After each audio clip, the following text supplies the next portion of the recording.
for spending your lunch with me. If any questions come up throughout our discussion, just you can feel free to throw them out there. And anyone can get a hold of me through email later if you want to chat about anything specific or have any specific questions. So I'm Jenna Empey. I have Pyramid Ferments in Prince Edward County, as we mentioned. I started Pyramid in 2012. I started Pyramid as kind of a dual-natured ferment and farming business. My background is in organic agriculture. So I really just wanted to combine the two things that I love to do the most and make a business out of it. And we started farming, like organic farming on just a few acres, but really just kind of taking what we grew, what was doing well, what was in the garden, what was in the woods, and making it into like really nutritious, really interesting, really unique fermented foods and drinks. At this point, we've grown so much that we still grow some stuff, but say cabbage, like I will go through 1,000 pounds of cabbage in like one day. So the first year I grew this beautiful cabbage patch of these like heirloom variety called like Jersey Wakefield. And I was like, oh my gosh, this is so many cabbage. And I went through them in one go and I was like, uh-oh, what am I gonna do now? So we made some really great partnerships with local farmers in the county, even in here in Kingston as well.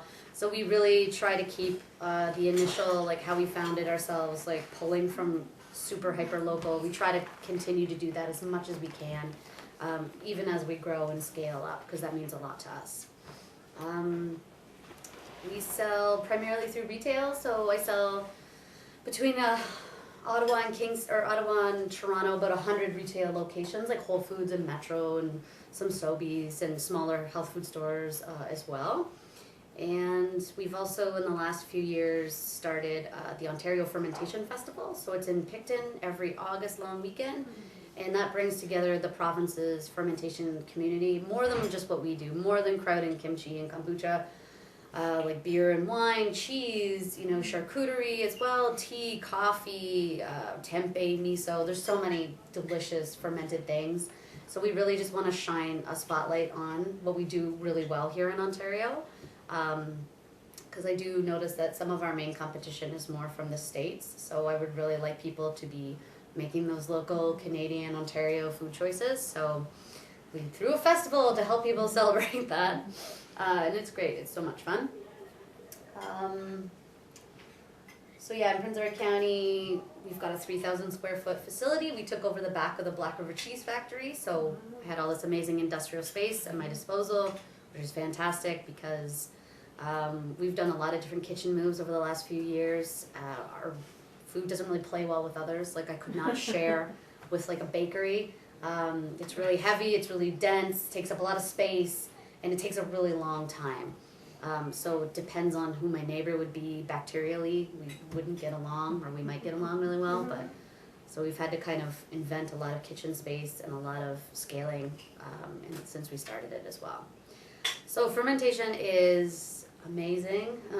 It's pretty much just like magic in a jar. It's one of the oldest types of human food preservation. People have done this as long as we have been able to figure out salt and like ingredients that we can harvest pretty much. It's very low tech. It's finicky a little bit. Like it takes your time and your attention, but you do not need a lot of gear to get going. It's very accessible.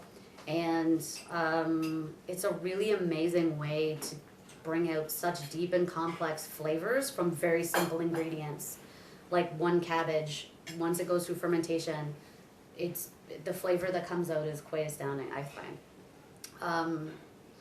And also, it's a really great way to use what we do best here in Ontario. We grow root crops, cabbage, so many things, and you can just utilize almost all year round because you can store a lot of those things to get you through the winter, and you can keep fermenting them the whole time as well. So fermentation, like I like to refer to myself as a bacteria farmer essentially, because that's really what I am. I'm just hanging out with all different types of bacteria and just facilitating like the best environment for them. So the way, I'm going to mostly focus on vegetable ferments here, and mostly like lactobacillus, sauerkraut, kimchi, kvass type ferments. We'll talk about a few other things.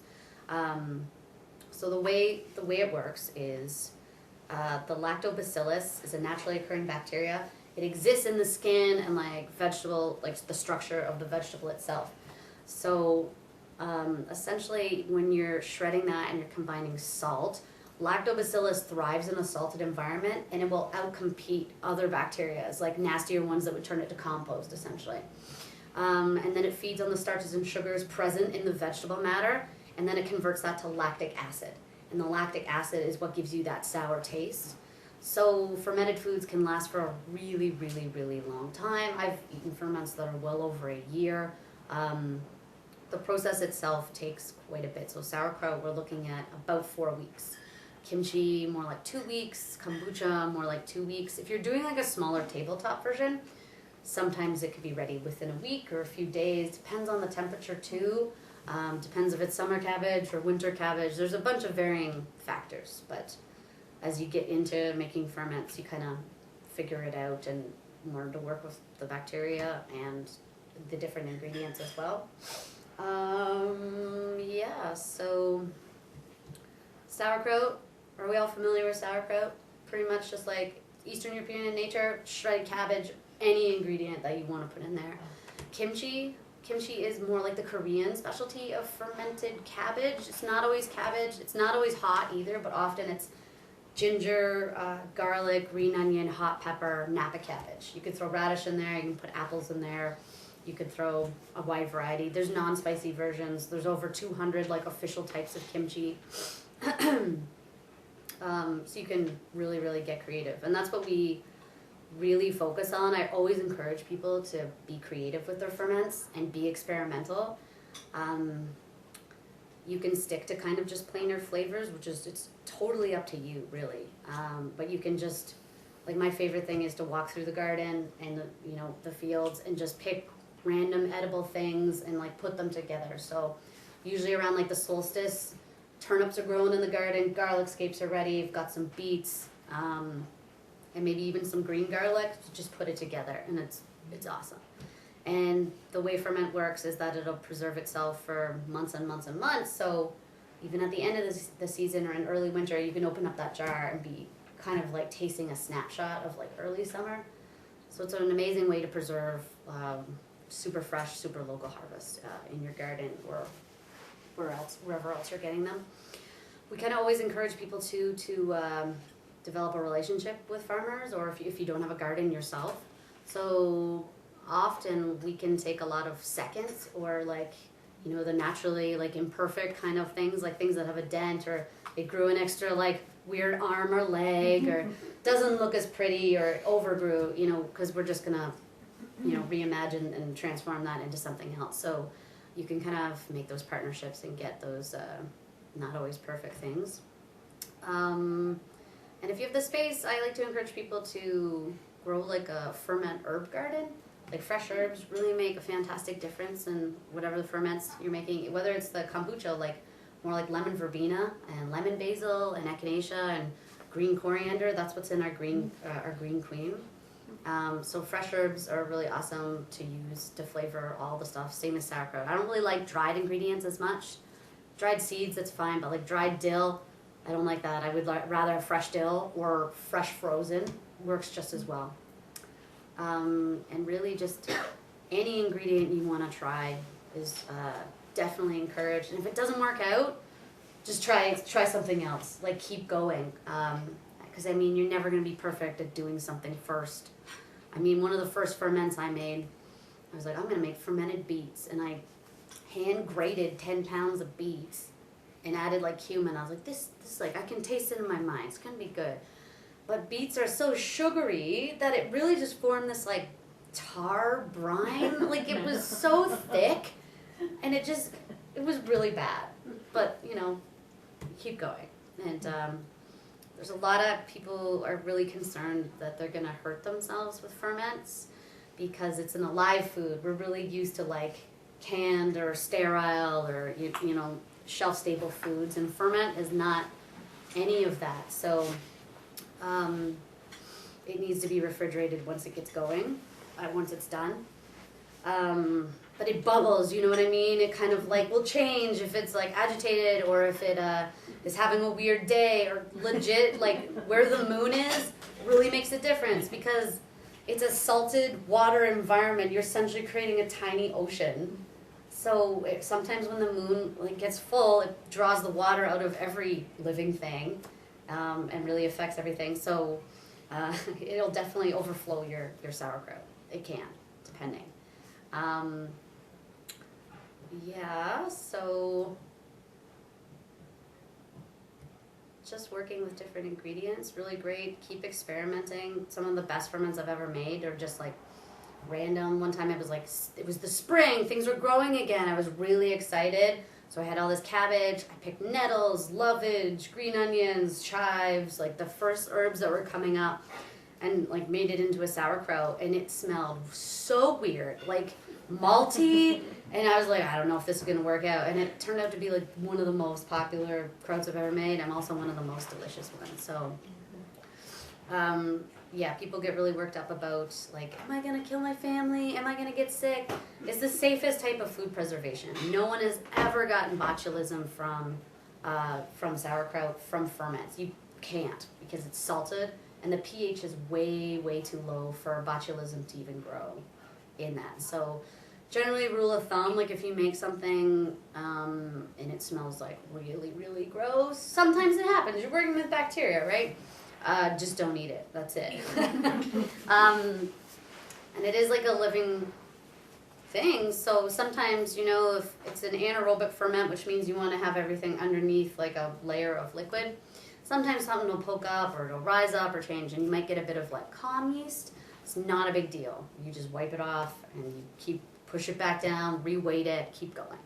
Sometimes you get a bit of mold, scrape it off, keep going. Like, it's up to you. If you have a super crazy mold sensitivity, then that might not be the best thing. But for the most part, it's fine. It's really hard to like, make it go super gross, essentially.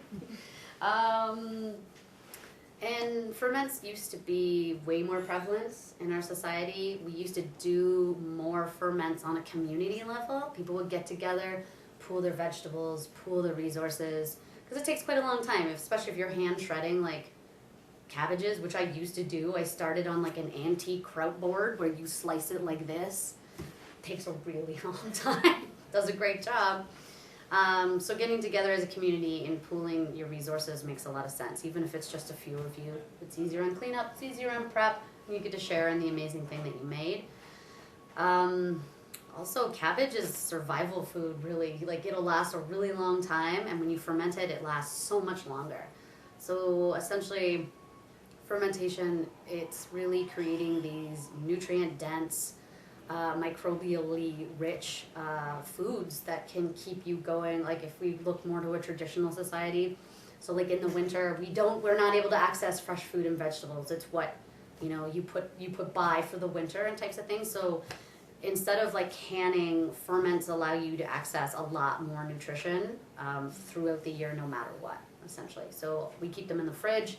You could keep them in a cold space type thing. That's traditionally how it was done.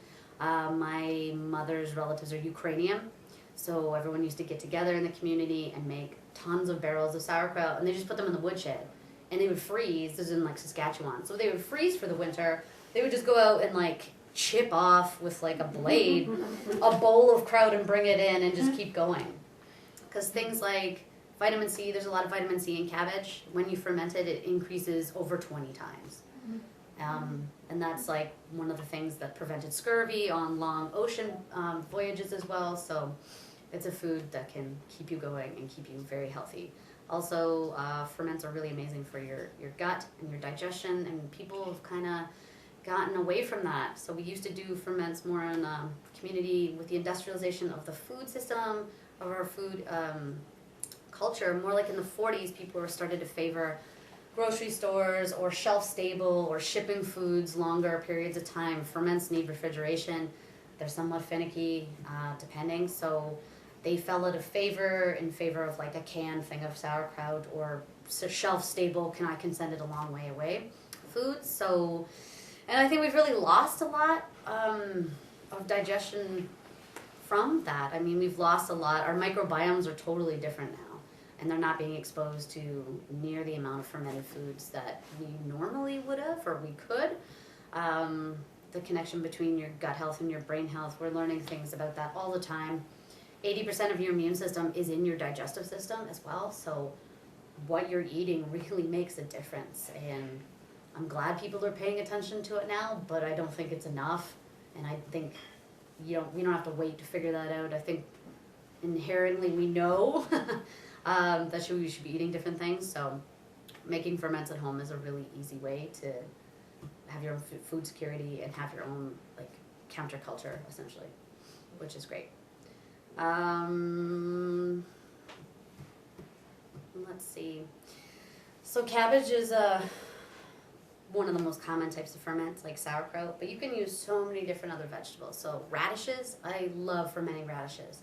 And there's like the spring radishes. It takes 25 days to grow a radish crop in the spring for the most part.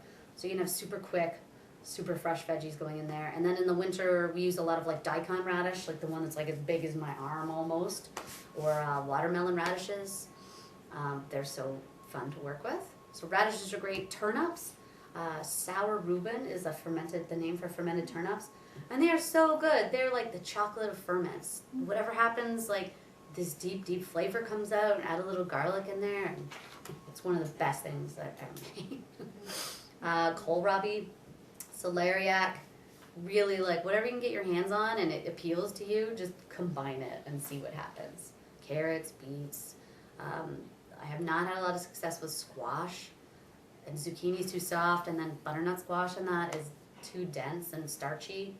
So what about leeks? Leeks, love leeks, yep. We did one of the fun things, so we do a product line. I have like 13 main products that are going out my door every day. But I'm sure you could echo this with another aspect of your life. If you do the same thing over and over again, you kind of get bored. It takes a little bit of the joy out of it. So we experiment, we try to improvise things too. So we've done some fun things like, this year I'm doing a Kimchi of the Month Club. It's kind of like a CSA. And every month you get a different type of kimchi. So that's been really fun. A lot of radish kimchis. I just did one that had like the pink watermelon radish and apples in it, and onion. That one was delicious. It's fermenting now, so that one's really great. And then the 2 years before that, we did fermentation through the zodiac as the club. So I'd take like all the signs of the zodiac and try to express the characteristics through a ferment. So specific interest for sure, but that one was really neat. Yeah, so we've got our ferments here. Kvass, which is on the table there. It's an Eastern European drink. It's beets, ginger. We put ginger in this one. Sea salt water. It's really easy to make at home. You don't have to use ginger. Essentially, like for a 2-liter mason jar, this is a 1 liter here. You could take 2 beets and you slice them, and then you just have to get your salt-water ratio correct, and then it ferments for about a week, and then you have this really nutrient-dense, really great at hydrating, probiotic, electrolyte beverage. And for myself, I'm not so much a fan of sweet beverages, so it really offers a nice alternative to something that's not sweet but still fermented. What do you use for a starter with that? I don't use a starter for that one. I have before. Essentially, you would use an old batch of kvass to get it going again. I use a bit of sauerkraut juice, just plain sauerkraut juice, to give it that lacto bump, because sometimes that is probably the most finicky ferment I've made on a larger scale. It picks up some weird stuff sometimes. So just inoculating it with sauerkraut juice, I find, is a really great way just to get it going there. And on that note, I would say, like, we don't use fermentation starter cultures. A lot of people are like, they feel like they need to, so they'll buy like a powdered one, or there's a few other options out there. But I would say that you don't really need to do that. There's bacteria in the air, there's bacteria on us, there's bacteria in the vegetables. Really, you're just giving them the optimum environment so they can just go for it. I don't really think you need a starter culture. Sometimes people will add a bit of old brine into the new ferment, and that'll like get it going faster, but it'll skip a few of the biological steps. It'll skip some of the bacterial development too, so you end up with a different product, but it'll still ferment for sure. Let's see, and then so that's kvass. We do one with golden beets too, like turmeric, black pepper. Originally, so kvass would be made as to be like the backbone of a really good borscht. So you would be fermenting this, so you would add like this very like dense, like sour, amazing flavor to your soup, to your beet soup. And then I guess it would be more considered like a peasant's drink, like a farmer's drink type thing. But it's fantastic. I've made it once just to make another ferment, and then my body was just really craving it, and I was like, I must not be alone on this, so I'm gonna keep going with it. And then there's kombucha. So kombucha is a different set of bacteria entirely. So you start making kombucha with a Scobies, so it's a symbiotic culture of bacteria and yeast. And it is passed along people. It has a really neat story. People just pass along pieces of it to their friends, to their family, and it's traveled all over the world. Like at some point, someone had tea and like sweet tea, and it picked up bacteria, and it formed like this disc. It looks kind of like a jellyfish, not to freak anyone out, or like a vinegar mother, but it's a different set of bacteria and yeast. And that's what you need to start a batch of kombucha with. And you feed it with tea and sugar. You can change it around. Like we've made kombucha with maple syrup or agave or maple water. Like you can take out the cane sugar if that's something that is not cool with your body or your diet. But it needs some sort of sugar from fruit or some natural sugar. Don't use honey. Don't ever use honey. It's antibacterial, so it'll kill the culture. Made that fun mistake one time. It's great. But there is, if you do want to use honey, there's a yun, which is a honey kombucha. Specifically, the culture works with honey, so it won't ruin your mother there. And then kombucha, you can do like a ferment. It's essentially like 10 to 14 days, and then you can take out your mother culture, and you always keep back, like sourdough culture, you always keep back a few hundred milliliters of the essential liquid. So we have like a 250 ml jar.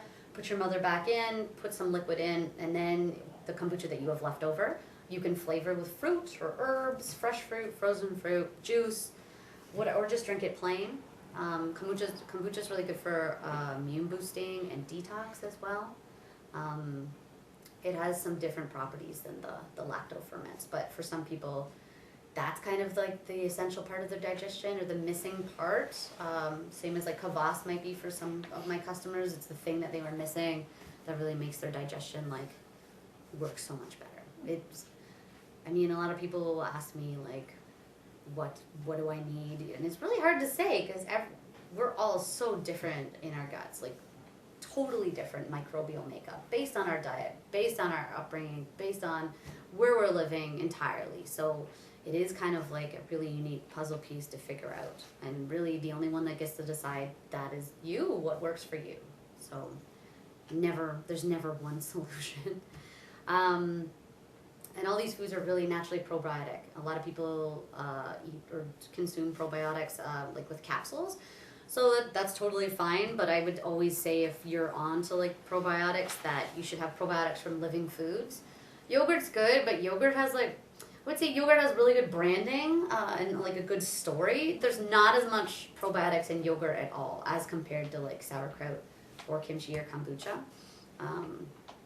It's like, I think you'd have to eat almost like a bucket of yogurt to get the same as like a jar of sauerkraut for sure. So, and also the difference between probiotic capsules and probiotics from food sources is that it's like a wide variety of probiotic strains that are inside the fermented foods, and versus like ones that are kind of like made in a lab type thing and kind of copied. So essentially also your digestion, it'll get down into your lower intestine instead of just like a capsule that will just hit your stomach acid and more so dissolve. It doesn't really get down into the further lower intestine. So I would always say add some real like food ferments and probiotics to your diet, and it really helps out. Excuse me, yeah. Is kefir also a lacto ferment? Yeah, kefir. Well, there's water kefir, and then there's dairy kefir. So, There we go. yeah. And also when I say lacto, nothing to do with like lacto for milk. It's different. Lactic, yeah, for sure. I don't really make kefir, but a lot of people totally enjoy it so much. Yeah.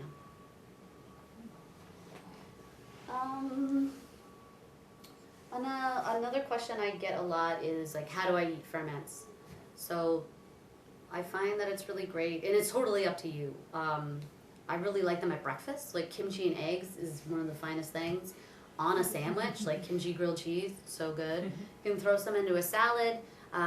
We also sell the brine from our sauerkraut. We call it gut shots, and that's, you can just like take a shot of it, put it in tomato juice, make a salad dressing out of it. Just, it depends on like your routine and things. Like I find the gut shots are really nice, or the ones that you can drink, because if I'm on the go, I don't always have time to like sit down and eat a pile of kimchi. But if you just take like a few shots of the liquid, it's really nice. It's really easy. Yeah, kimchi and eggs, wraps, rolls, sandwiches, as well. You can also make like fermented condiments. Really, essentially, like whatever meal you're having, you can make some sort of ferment that has a place on that plate, even if it's just like a side pickle or something such as that. Soups, you know, if you do heat it, it will kind of kill off the beneficial bacteria, so it's always better to put it in, if it is a hot dish, at the end, and then go from there. Egg salad, kraut on top of egg salad, so nice.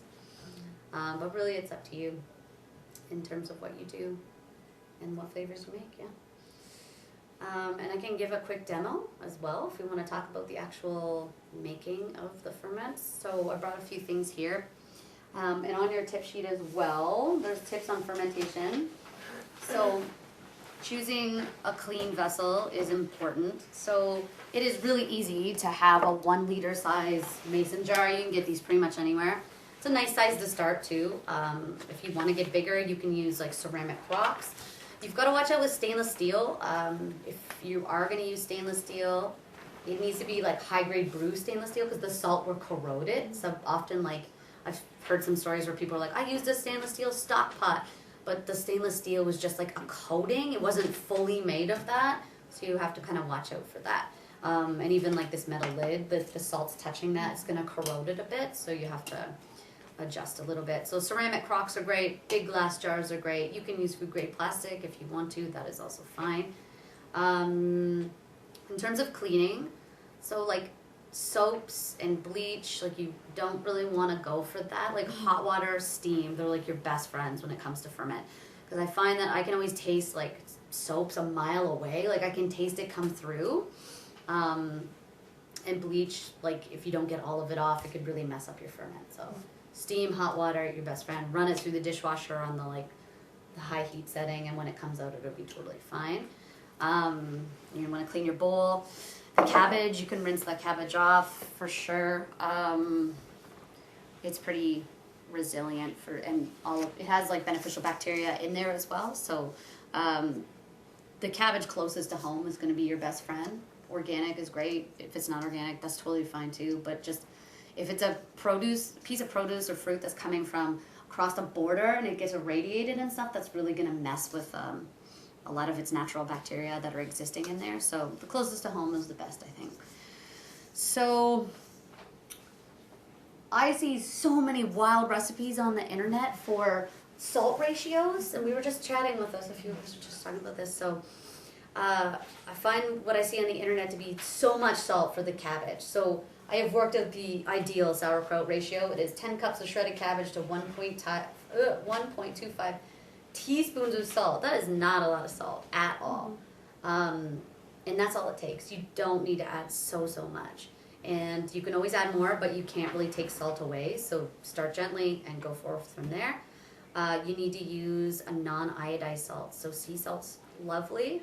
I've got some pink Himalayan salt here today, and that's fine too. Just no caking agents, no iodine. Iodine kind of will fight your ferment essentially. Like it's pretty much antibacterial. So we used to make a sauerkraut with nettles and dulse, and that was great. But one net of every 5 batches would go weird, and it took me a while to figure it out. I was like, oh, it's the iodine in the seaweed, and it's fighting the ferment.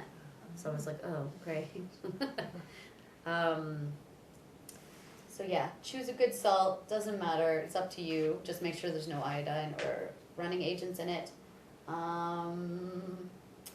What I do is I start with my sauerkraut here, and I will add in my salt and all my ingredients like dill and garlic, It's in the kitchen if you want to try it. That's a like very harmonious combo. So you can just add in whatever you're gonna add. If you add like a lot of carrots or beets or some other bulky vegetable, you're gonna change your ratio. So you're gonna have to probably add a little bit more salt. That is the most complicated thing, is finding the salt ratio. So really like what I've done is like I've trained my tongue to taste it out. That's how I work. Similar, like there's two types of cooks in the kitchen. You follow the recipe or you wing it. I'm the wing it person, but that's really hard. As I train employees, it's like, hey, it takes a long time. So it shouldn't be as salty as like ocean water. It should not be as salty as chips, but it should be saltier than you want a salad to be. So it takes trial and error, but once you nail it, once you have that food like memory, you'll be able to figure it out for sure. So I'm not measuring things today. I'm just gonna wing it like I usually do, but not much salt at all. And so for this cabbage, I hand chop that. I've got like a shredder in my kitchen. It like does whole heads. It's fantastic, but you can hand chop or hand grate. Not grate, but like the slicey option on like a grater. You don't want it to be too fine, because if it's too fine, it's gonna go mushy, or it easily can. But if it's too big of chunks, it's not gonna ferment properly either. It's gonna take a really, really long time. So I never add water to my sauerkraut. Essentially the salt is gonna like agitate and cut the cell structures of the vegetable. It's gonna pull out the water from inside them, and that's gonna mix with everything and form its own brine. So like the odd time I've had to add, like in the dead of winter with storage cabbage that was like picked in October and stored, the water's really low in it, so I've had to add some here and there. But for the most part, you really just kind of keep at it and keep working it, and it will release all its liquids and form this amazing brine. So you mix everything together, and then really you're just deep tissuing massage, like deep tissue massage your sauerkraut.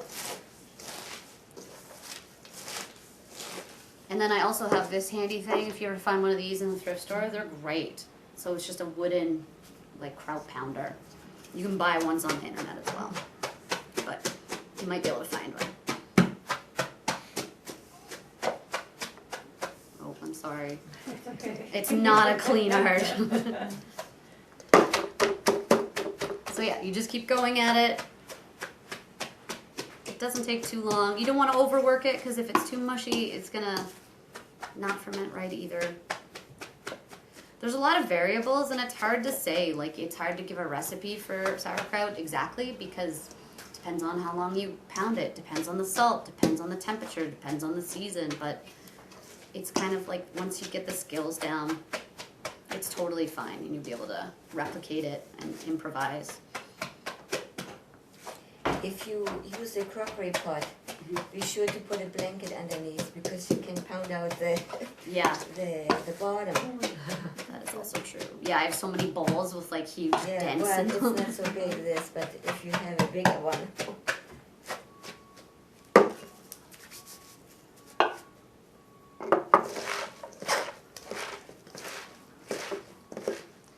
And it doesn't take too long, you know, just kind of work at it. And it's easier to get all your cleaning and everything done before you start to work the cabbage. So let's see how we're doing. So that's just the juicer and the cabbage being pulled out there. And that's good.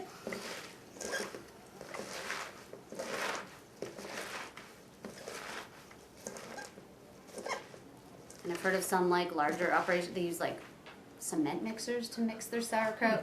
We just mix it by hand. I like doing that anyhow.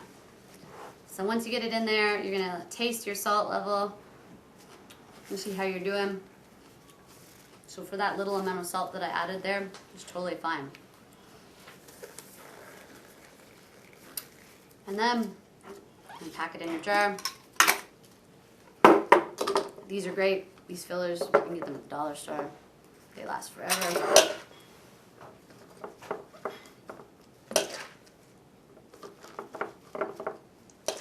And this whole bowl was half this cabbage. So cabbage costs like $2 maybe, you know, so you can make this super nutritious like powerhouse of food for $1 in your time. And then like you have to watch it through the fermentation process. And so when you're packing your jar, you never want to fill it right up to the top, but you don't want to leave it like this loose pack either. So you kind of have to work it down as you go until the brine's going to come up, which takes some time sometimes. And again, if you're making kraut with friends, it makes the cleanup a lot better. And the prep time too. So that whole bowl too, I could like easily fit inside a 1 liter jar. And you can see the brine start to come up a little as I go. I can fit a bit more in.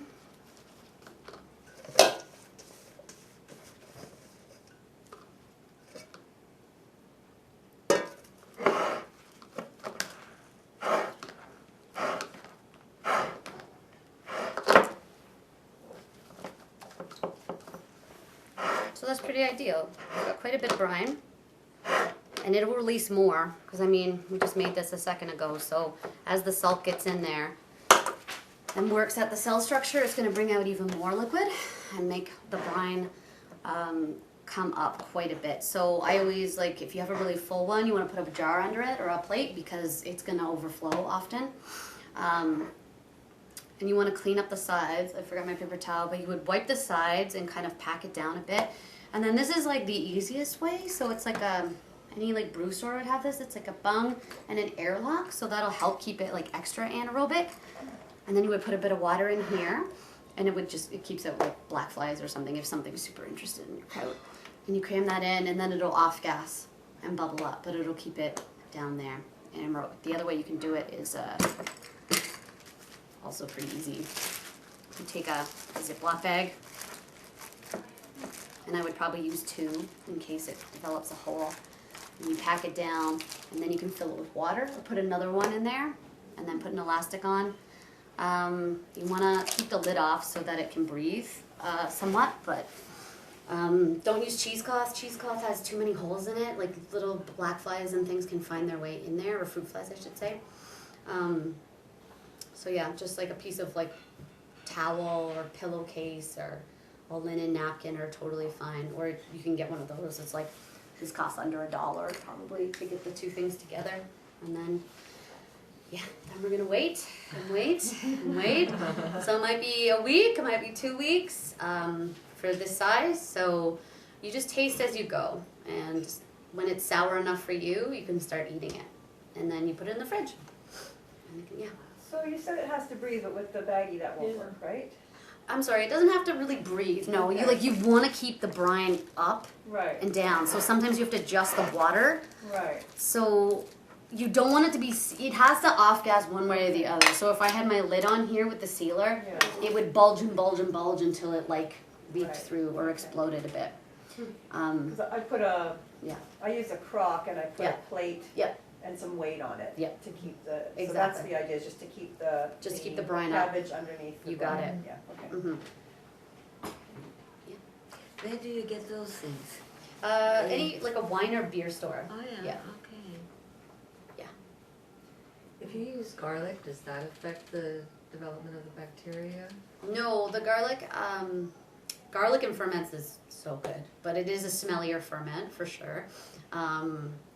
But the garlic, I find ones with garlic and hot pepper in will last longer than ones without. They act as almost like a preserving, like an extra kick to Do you it. grate the garlic or just put it in a whole or what?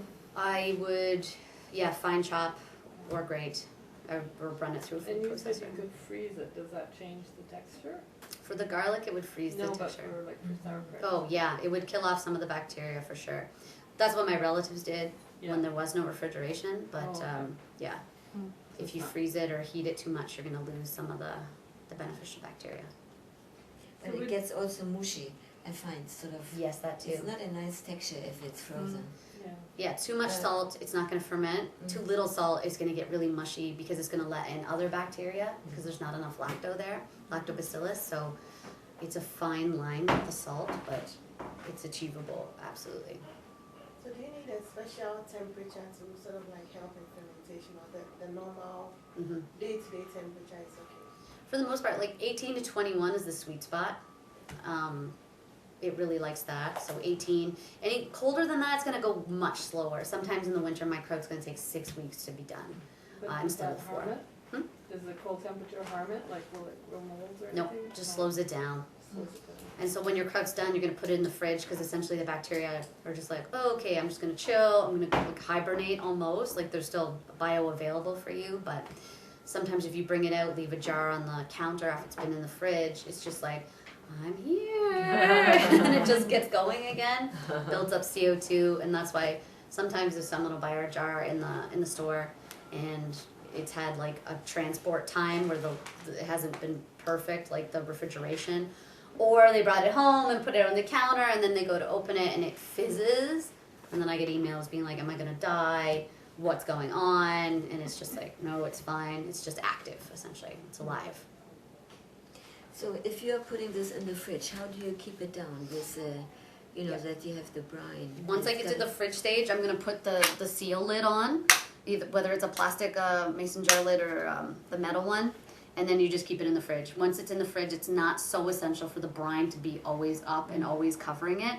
And anytime you take some out, you take the back of a spoon or fork, you press it down so the brine will come up again. If you're eating out of the jar like with a fork to your mouth, which I often do, just be aware that might change it a little bit because you're introducing a lot of your mouth bacteria into there. Same as gloves. Like if you're making ferments for yourself and you want to go bare hands, that's fine. But I make commercial food, so I'm always going to be wearing gloves. So if you're feeding it to like friends and neighbors, you probably want to wear some gloves too. But yeah. I had a bit of mold actually, and I don't know, I have more salt than you had, and in the fridge it was. Oh, in the fridge, yeah. Yeah. So that's why I was wondering, was putting it. So because I use those, then with the spoon you can really easily go and push it down. I agree. Yeah, sometimes like mold happens. It does sometimes. So you just kind of have to like clean it up, repack, and like go forward. It's fine. It's fine. If you're making kimchi, would it be the same process that you showed us? It would be the same. Kimchi is generally like a chunkier ferment, so I have a different blade on my slicer that I would use to shred the napa. For sauerkraut, I really like an 1/8 inch shred is really nice, but for napa, like you can hand chop it. So the salt to shred ratio might be slightly different on that one because it's bigger pieces. It's harder to like taste it, and you also don't want to work it as much. It doesn't need the pounder because it's like a combo between lettuce and cabbage, so it's not as dense. That's why it takes half the time. The cell structure is not as intense. And is there a spice mixture, like the red? The red pepper is it's called gochugaru, and it is a specific type of Korean red pepper that is not too spicy but gives a fantastic color that you would associate with the kimchi. So Asian groceries often will have it. I'm not sure about, I've not got it here, but I haven't been looking for it here in Kingston, but I bet you can find it for sure. You can get it at the Asian market on Princess. Oh, okay. Perfect. And I have a recipe for one that uses a brine. So it's like carrots and cauliflower and hot pepper. Yeah. Is that also fermented? Or That is fermented. So brine ferments are kind of, it's a different thing for sure. You have to like decide what your brine's gonna be. And there are ratios and like calculators on the internet. I would kind of like taste it out. Like I make fermented dill garlic pickles. So I do have to create a brine for that. So that brine's like almost, it's like a 10% brine. But for things such as that, you want maybe more like a 5%. The saltier the brine, the longer it'll last, but it might take a little longer to ferment as well. But yeah, you just have to like nail that brine and then. But you don't do any of the pounding or anything, right? No pounding. And you put it on cold or hot, the brine? You need to dissolve the salt in the Yeah. brine, or else you're going to end up with this weird like heavy salt and then like kind of lightly salted brine at the top. So I dissolve mine in hot water before I like add it to the whole mixture. And then, but I would use warmish to cool to do it, not hot. Yeah. Yeah. red cabbage, same thing? Oh yeah, red cabbage is so great. And it makes everything shades of pink or purple. Use all red cabbage, it's like this dark purple. But yeah, I've noticed selling ferments for so many years that anything that is pink, like people want it. They don't care. They just want that color because it says to our brains that it's like delicious and awesome and fun. So, yeah, a little red cabbage is always a great thing. So when I've done what you've done, and after about 7 days, there is like whitish stuff on the top pieces. Can you eat those? Yeah, generally it's Kahm yeast, Kahm, so it's not a big deal. It's really, you're just like, okay, like you can scrape it off or like clean up the top, repress down. It might be time to go in the fridge at that point. Okay. Yeah, if it's sour enough for you. Because once you see it, you're going to always have to deal with it. It'll just keep blooming again. Oh, Yeah. okay. But it's not, like, there's nothing bad about it. It's just kind of like, biology for the most part. Yeah, so what happens too with this ferment, so like we'll make this, it looks like it's just hanging out and chilling, and then like in 3 days the brine's gonna like 2-3 days the brine like kicks and it comes up quite a bit. Like if you go to bed you're gonna wake up and it's like brine everywhere.